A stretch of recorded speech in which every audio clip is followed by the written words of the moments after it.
And California Congressman Ed Royce chairs the House Foreign Affairs Committee, which, of course, oversees the State Department. Mr. Chairman, welcome. Should there be an investigation into the charges as outlined so far in this memo, they are preliminary.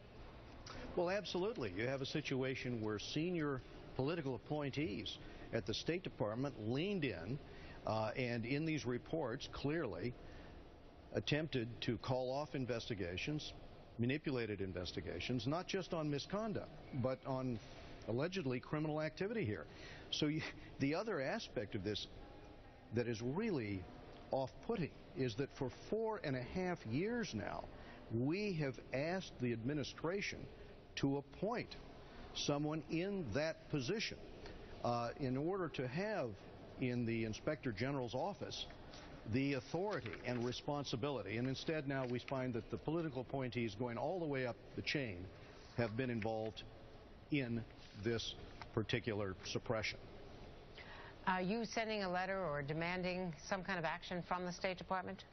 Well, we certainly are, especially when we find out, you know, that the Undersecretary for Management and the Chief of Staff for President Clinton allegedly were involved in trying Secretary of State Clinton, just Secretary of State Clinton, yeah. Exactly, were involved in trying to manipulate the outcome here and prevent these investigations from going forward. And the other aspect, again, to return to this, is that time after time in committee, and as recently as Secretary Kerry's last appearance before my committee, I raised this issue of appointing an Inspector General. And again, when you're given 4.5 years where you don't have someone in that position of authority, of responsibility at the top, and instead you have the political appointees come in, and on 8 separate occasions here, we raised this in March. My office raised it, and we were told at the time, we had seen this sanitized report, and we were told there's nothing here. And now all of this comes out as a result of whistleblowers coming forward and saying we weren't allowed to do our job, our traditional job of inspecting these cases. Should there be separate investigators? If you've got the diplomatic security being accused of misconduct, it's unsubstantiated, but should that be investigated by someone other than their colleagues in diplomatic security? Well, we definitely have a problem when you don't have an Inspector General named to the position. So we do want answers right now from the Secretary of State.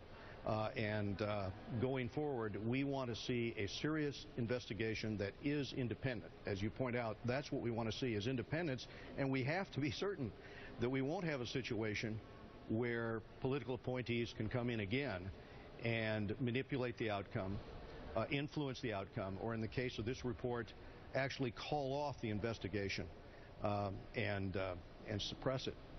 So Mr. Chairman, I think it's very concerning.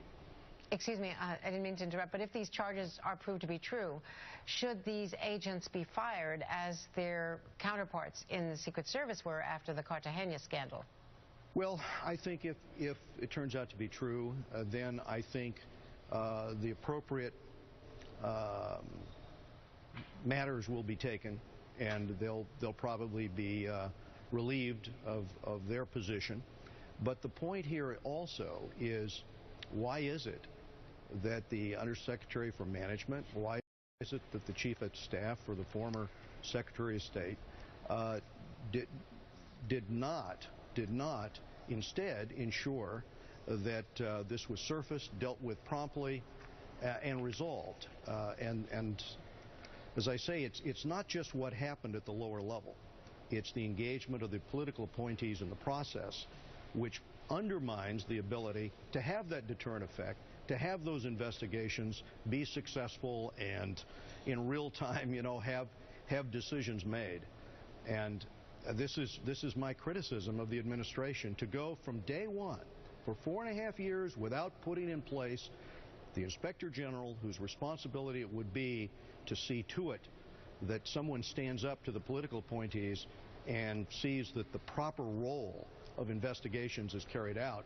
That is the problem. And just finally, we're not naming the person, the ambassador that was mentioned in this memo, because we don't have substantiation of it independently. But if this does involve an ambassador in such inappropriate, potentially criminal behavior, what is the procedure then? Well, absolutely. I mean, we're talking about allegations that are criminal here. You know, this is not just misconduct.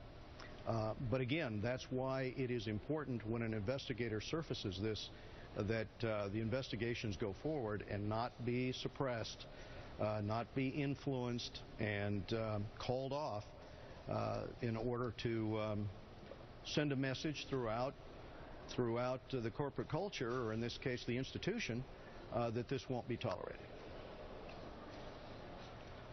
All right, thank you very much, Chairman Ed Royce, and let us know if you have any further developments going forward.